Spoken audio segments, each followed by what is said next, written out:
모리아 산에서 본 십자가라는 제목으로 말씀 함께 나눕니다.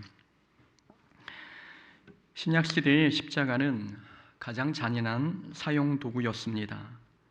십자가 처형은 단번에 죽지 않고 극심한 고통 속에서 서서히 죽어가는 형벌이었기에 사람들에게 십자가는 그야말로 공포 그 자체였습니다. 그래서 십자가는 실패, 수치, 고통, 저주의 상징이었지요. 근데 예수님께서 그런 십자가에 달리셨습니다. 그러니 사람들은 예수님을 저주받은 자, 실패한 혁명가라고 생각했습니다. 제자들조차 예수님의 시대는 끝났다며 낙심하고 도망가지 않았습니까? 그럴 수밖에 없었던 이유는 그 시대가 가지고 있는 십자가의 상징적 의미 때문이었습니다. 실패, 수치, 고통, 저주의 상징인 십자가에서 예수님께서 돌아가셨는데 누가 예수님을 메시아로 믿을 수 있었겠습니까? 그러나 사람들 눈에는 실패처럼 보였던 예수님의 십자가가 하나님의 시선에서는 구원의 완성이었습니다. 이유는 이 예수님의 십자가는 우연히 또는 예고 없이 갑자기 일어난 사건이 아니었기 때문입니다. 예수님의 십자가 사건은 수천 년 전 구약시대부터 이미 예고된 사건이었습니다. 하나님께서는 구약 성경 속에 예수님의 십자가를 상징하는 사건들을 미리 보여주셨습니다. 미리 예고하신 사건들로 인해 우리는 예수님의 십자가를 실패가 아니라 하나님께서 준비하신 구원으로 바르게 이해할 수 있게 되었습니다. 만약 구약의 십자가를 예표하는 사건들이 없었다면 예수님의 십자가를 하나님의 구원 방법이라고 믿기 어려웠을 것입니다. 구약의 십자가 예표 사건들은 예수님의 십자가를 바르게 해석하게 해주는 열쇠입니다. 그래서 우리는 구약의 십자가 예표 사건들을 아는 것은 매우 중요합니다. 십자가 예표 사건을 알게 되면 십자가에 담긴 하나님의 구원이 더욱 선명하고 입체적으로 보일 것이기 때문입니다. 흩어진 퍼즐 조각이 하나로 맞춰질 때 전체 그림이 한눈에 들어오듯 구약의 십자가 예표 사건을 알면 예수님의 십자가에 담긴 하나님의 구원이 더욱 분명하게 보입니다. 그래서 우리는 이번 특별 저녁 기도회 시간에는 십자가를 예표하는 구약의 사건들을 살펴보고자 합니다. 이 한 주간을 통해 십자가의 의미를 바르게 알므로 인해 우리의 믿음이 더욱 견고해지는 시간 되기를 소망합니다. 오늘은 아브라함이 이삭을 번제로 드리는 사건입니다. 하나님은 아브라함에게 100세 얻은 아들 이삭을 번제물로 바치라고 명령하셨습니다. 인간적으로 보면 도저히 납득하기 어려운 명령입니다. 아버지에게 아들을 죽이라고 하시다니 하나님은 참으로 무섭고 인정 없는 분처럼 보입니다. 하지만 이 명령에는 숨겨진 하나님의 사랑이 있습니다. 이삭을 번제물로 바치라는 이 명령은 장차 하나님께서 아들 예수님을 제물로 내어주실 십자가 사건을 상징합니다. 본문에서 하나님은 이삭을 가리켜 이렇게 말씀하셨습니다. 내 아들, 내 사랑하는 독자 이삭을 데리고 모리아로 가서. 하나님은 이삭을 언급하실 때에 단순히 이삭이라고만 부르지 않으시고 내 아들, 내 사랑하는 독자라고 강조하셨습니다. 그런데 이 표현은 신약 성경에서는 예수님을 가리킬 때 주로 사용했던 표현입니다. 예수님께서 세례를 받으셨을 때 하늘에서 음성이 들렸습니다. 이는 내 사랑하는 아들이요 라고 말씀하지 않았습니까?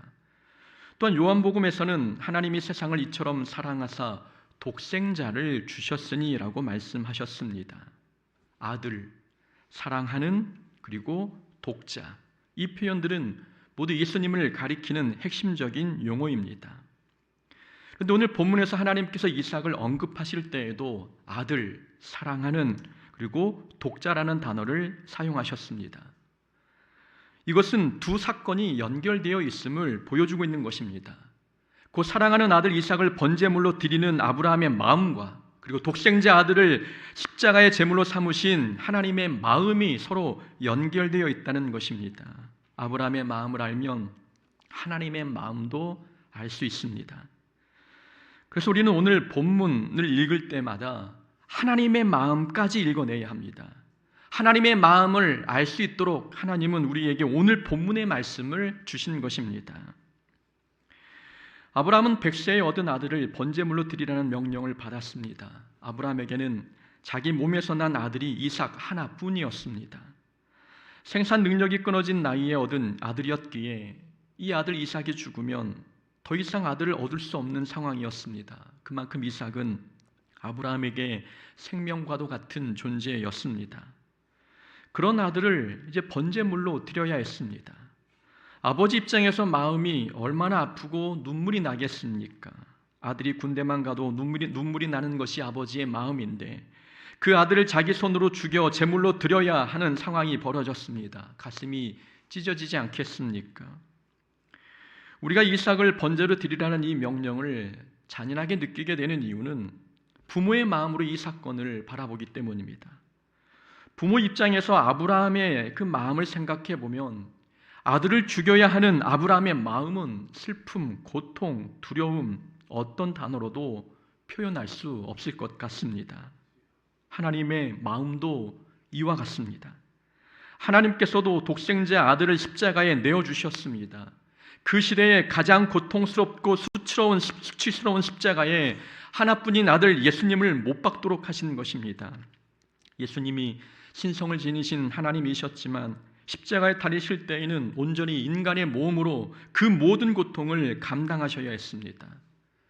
그 고통이 얼마나 클지 예수님도 아셨기 때문에 할 수만 있으면 이 잔을 옮겨달라고 아버지께 간절히 기도했습니다.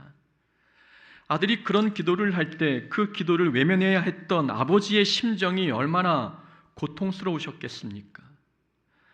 하나님 어찌하여 나를 버리셨나이까라고 외칠 때에 그 외침을 못 들은 척해야 하는 하나님의 마음, 이루 말할 수 없을 만큼 아프지 않았겠습니까?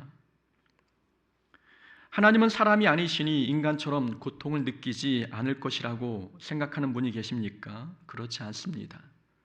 우리는 하나님의 형상으로 지음받은 존재입니다. 우리가 기쁨과 슬픔, 사랑을 느끼는 것은 하나님이 그런 성품을 가지신 분이시기 때문입니다. 하나님은 인간처럼 육체적 고통을 느끼는 분은 아니시지만 아들을 내어주실 때에는 아버지로서 단장이 끊어지는 마음의 고통을 느끼십니다. 십자가 사건은 우리에게는 은혜이지만 하나님께는 아버지로서 느껴야 할 고통의 사건이었습니다. 십자가 사건을 접할 때 우리는 하나님께서 느끼셨던 고통과 아픔을 생각해 본 적이 있으십니까?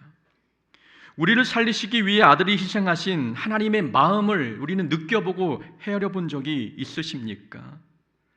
그런 하나님의 마음을 깊게 깨닫고 알면 우리는 하나님 마음에 흡족한 삶을 살아갈 텐데 안타깝게도 많은 사람들은 십자가의 사건을 생각할 때 하나님의 마음이 어떠한지 잘 발견하지 못합니다.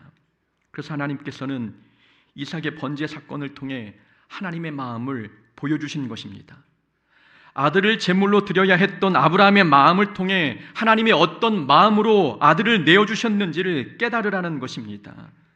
십자가를 통해 우리가 구원을 거저받았다고 해서 그 구원이 아무런 고통 없이 쉽게 주어진 것이 아니라는 말씀입니다.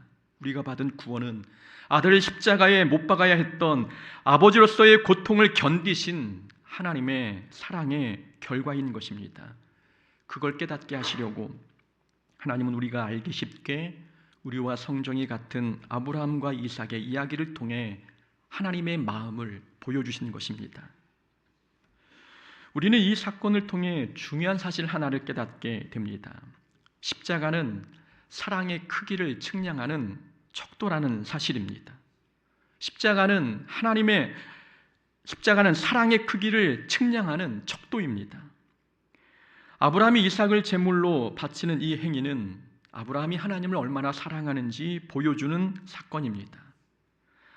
아브라함이 이삭을 칼로 치려 할 때 하나님께서 말리시면서 이렇게 말씀하셨습니다. 내가 내 아들 내 독자까지도 내게 아끼지 아니하였으니 내가 이제야 내가 하나님을 경외하는 줄을 아노라. 내가 하나님을 경외하는 줄 이제야 아노라. 다른 말로 표현하면 다른 어떤 것보다 네가 하나님을 가장 사랑하는 줄 이제 내가 알겠다라는 의미입니다. 아브라함은 자신의 생명보다 귀한 아들을 하나님께 바치려 했습니다. 이것은 하나님을 향한 아브라함의 사랑이 얼마나 큰지 보여주고 있는 장면입니다. 십자가 사건도 하나님께서 우리를 얼마나 사랑하시는지 하나님의 사랑의 크기를 보여줍니다. 하나님께서 독생자 아들 예수님을 십자가에 내어놓으신 사건, 보잘것없는 우리를 살리시기 위해 하나뿐인 아들을 처참하고 고통스러운 십자가에 죽게 하신 것, 이것은 하나님께서 이 세상 어떤 것보다 우리를 가장 사랑하신다는 증거입니다. 그래서 십자가는 사랑의 크기를 측량하는 척도입니다. 우리는 하나님을 얼마나 사랑하고 있습니까? 하나님을 향한 우리의 사랑이 얼마나 큰지 우리는 무엇을 통해 증명하고 있습니까? 하나님을 향한 우리의 사랑의 크기를 알 수 있는 방법은 우리가 짊어지고 있는 십자가의 무게를 보면 압니다. 사랑이 클수록 십자가도 무거운 것을 짊어지게 됩니다. 우리는 보면 사랑의 대상을 위해서는 많은 헌신과 봉사를 하지 않습니까? 사랑의 대상을 위해서는 그 봉사와 헌신의 무게가 아무리 무거워도 그것을 감당해 냅니다. 곧 하나님을 향한 우리의 사랑이 크면 클수록 우리가 짊어지는 십자가의 무게도 무거운 것입니다. 하나님을 위해 우리는 얼마나 많이 희생하고 있습니까? 희생의 빈도수가 십자가의 무게를 결정합니다. 우리는 하나님의 이름으로 얼마나 많은 사람들을 용서하고 살고 계십니까? 용서의 횟수가 우리가 짊어진 십자가의 무게입니다. 우리는 친한 사람만 사랑합니까? 아니면 원수 같은 사람도 사랑하십니까? 사랑의 범위가 넓을수록 십자가의 무게도 증가합니다. 순종도 마찬가지입니다. 우리의 순종은 시간이 될 때만 하는 순종입니까? 아니면 없는 시간을 내서라도 하는 순종입니까? 자기가 좋아하는 일에만 순종하십니까? 아니면 남들이 하기 싫어하는 일에도 순종하십니까? 순종의 범위와 내용이 우리가 현재 짊어지고 있는 십자가의 무게입니다. 예수님은 분명 우리에게 말씀하셨습니다. 누구든지 나를 따라오려거든 자기를 부인하고 자기 십자가를 지고 나를 따를 것인지라. 예수님을 따르는 모든 사람들은 반드시 자기 십자가를 져야 한다는 말씀입니다. 십자가를 지라는 말은 다른 말로 하면 하나님을 사랑하는 말과 같습니다. 신앙생활에서 가장 중요한 것, 그것은 하나님을 사랑하는 것 아닙니까? 하나님을 위해 많은 업적을 남기고 충성과 봉사 열심히 하는 것도 중요합니다. 하지만 그보다 더 중요한 것은 다른 어떤 것보다 하나님을 사랑하는 것입니다. 하나님을 사랑해야 아무리 무거운 십자가일지라도 그 십자가를 지는 것이 두렵지 않습니다. 우리가 어깨에 메고 있는 십자가는 우리 육신의 눈에 보이지 않습니다. 육신의 눈에 십자가가 보이지 않아도 우리는 그 십자가의 무게를 실제적으로 느낄 수 있습니다. 우리가 자존심을 내려놓고 먼저 화해의 손을 내밀 때 화해하러 가는 우리 발걸음이 무거울 때가 있습니다. 무거운 십자가가 우리 어깨를 짓누르고 있기 때문입니다. 우리가 하나님의 영광을 위해 손해를 감수할 때 그 선택이 부담스럽게 느껴질 때가 있습니다. 그 느낌이 바로 십자가의 무게입니다. 억울함을 감수하고 먼저 용서할 때, 편안함을 뒤로하고 기도의 자리를 지킬 때, 화목을 위해 양보할 때, 그때도 우리는 십자가의 무게를 경험합니다. 영적인 십자가가 눈에 보이지 않는다고 해서 무게까지 느껴지지 않은 것은 아닙니다. 우리는 우리 어깨에 십자가가 잘 지워져 있는지 점검해야 합니다. 여러분들은 여러분 어깨에 짊어지고 있는 십자가의 무게를 느끼고 계십니까? 만약 주님 때문에 힘든 게 없고 손해보는 것도 하나도 없다면 우리는 십자가를 내려놓고 빈몸으로 신앙생활을 하고 있는 것입니다. 내 기분과 감정대로 살아간다면, 주님의 이름을 위해 참거나 용서하지 않는다면 우리는 십자가 없이 주를 따르고 있는 것일 수도 있습니다. 십자가 없는 그리스도인은 이름만 그리스도인일 뿐 진정한 예수님의 제자라 말하기 어렵습니다. 하나님께서 독생자 아들을 십자가에 내놓을 만큼 우리를 사랑하셨습니다. 그러니 우리도 하나님을 사랑하는 만큼 십자가의 무게를 증가하여 무거운 십자가를 지고 주를 따라가야 합니다. 십자가는 사랑의 크기를 보여주는 척도이기 때문입니다. 아브라함이 이삭을 제물로 바치려 할 때 하나님께서 급하게 아브라함을 말리셨습니다. 그리고 순양을 준비해 주셔서 이삭을 대신해 번제를 드리게 하셨습니다. 하나님께서 준비해 주신 이 순양도 십자가에서 죽으신 예수님을 예표합니다. 순양이 아니었다면 이삭은 죽을 수밖에 없었습니다. 죽어야 했던 이삭이 순양 덕분에 살았다는 것은 이제 이삭의 생명은 자기 것이 아니라 하나님의 것임을 의미합니다. 이삭의 주인이 하나님이시라는 뜻이라는 말씀입니다. 주인이 하나님이시니 아브라함도 이삭의 인생을 마음대로 주관할 수 없고 이삭 본인도 자기 인생을 마음대로 살아갈 수 없습니다. 십자가는 생명의 주인이 하나님임을 인정하는 사건입니다. 십자가는 내 생명의 주인이 하나님이심을 인정하는 고백인 것입니다. 이삭이 죽을 뻔했던 번제단에서 풀려났을 때 어떤 기분이었겠습니까? 저 양 때문에 내가 살았구나. 이제 내 목숨은 하나님의 것이구나. 내 인생의 주인은 하나님이시구나 라고 고백하지 않았겠습니까? 이 모리아산은 생명의 주인이, 내 생명의 주인이 하나님이심을 확인하는 장소였습니다. 예수님의 십자가도 마찬가지입니다. 예수님께서 올라가신 십자가는 우리가 죽어야 할 십자가였습니다.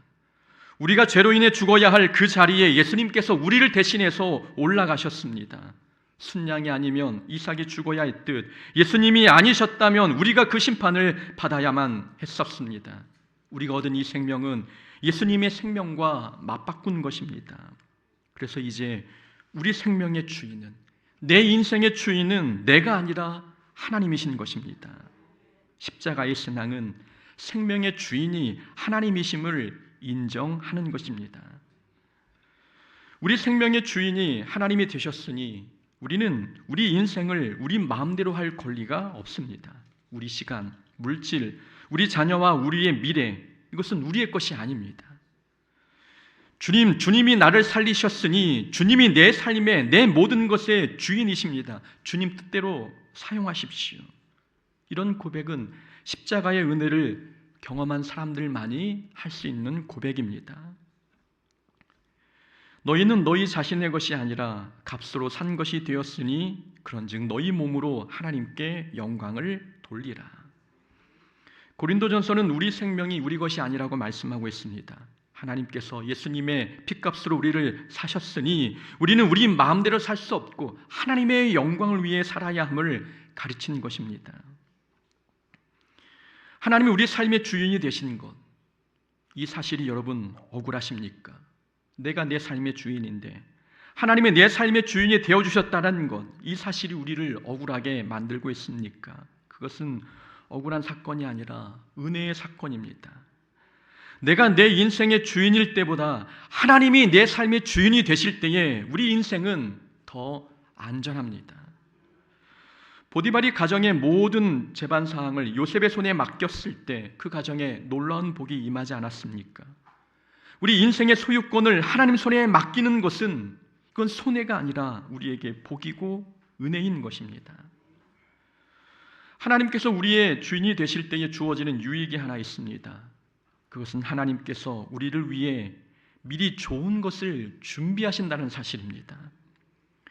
하나님께서 이삭을 위해 순양을 준비해 주셨습니다. 그래서 아브라함은 그 땅 이름을 여호와 이레라고 불렀지요. 여호와께서 준비하시리라 라는 뜻입니다. 아브라함은 모리아 산에 올라가기 전부터 하나님께서 제물을 미리 준비해 주실 것을 믿었습니다. 번제할 어린 양은 하나님이 자기를 위하여 친히 준비하시리라. 아브라함의 이 믿음대로 하나님께서는 순양을 준비해 주셨고 그래서 이삭이 죽지 않고 살 수 있었습니다. 하나님께서 우리의 주인이 되시면 하나님은 우리를 위해 미리 좋은 것을 준비해 주십니다. 하나님께서 준비해 주실 것을 믿는 이 여호와 이레의 신앙이 곧 십자가의 신앙과 같습니다. 우리가 인생의 답을 몰라 고민할 때 하나님은 이미 답을 준비해 놓고 계십니다. 피할 길을 알지 못해 답답해할 때 우리의 주인 되신 하나님께서는 미리 우리를 위해 피할 길을 준비해 놓으셨습니다. 이삭을 위해 순양을 준비해 주셨던 것처럼 광야길에서 구름기둥 불기둥을 준비해 주시고 돌아온 탕자를 위해 잔치를 준비해 주신 것처럼, 그리고 원수의 목전에서 상을 차려주시고 우리의 주인 되신 하나님께서는 우리가 고난당할 때 우리를 위해 미리 선하고 좋은 것을 준비해 주십니다. 미리 준비해 주신 이유는 하나님께서 우리의 주인 되시기 때문입니다. 우리는 삶을 살아가면서 이 고난과 이 어려움을 헤쳐나갈 방법을 모를 때가 많습니다. 아브라함이 이삭을 죽이려 할 때 죽이는 것 말고는 다른 해결 방법이 보이지 않았습니다. 그런데 하나님이 주인 되셔서 미리 좋은 것을 준비해 주셨을 때 그때서야 비로소 이삭을 다시 얻을 수 있었습니다. 하나님이 내 삶의 주인이 되시는 것은 억울한 일이 아니라 은혜인 것입니다. 내가 삶의 방법을 찾지 못할 때에 하나님은 가장 좋은 것을 미리 우리를 위해 준비해 주시고 우리 앞에 그 해결책을 가져다 주십니다. 가장 불행한 사람은 자기가 인생의 주인이 되어 자기 힘으로 버티는 사람입니다. 그러나 가장 복된 사람은 십자가 앞에서 예수님이 나의 주인이십니다 라고 항복하는 사람입니다. 우리는 어떤 사람입니까? 우리는 내 삶의 주도권을 내가 지고 가는 사람입니까? 아니면 모든 삶의 주도권을 하나님께 맡기는 자입니까? 하나님이 나를 위해 미리 준비하신 은혜를 경험하고 싶다면 우리는 우리의 모든 생명의 주도권을 하나님께 맡길 수 있어야 합니다.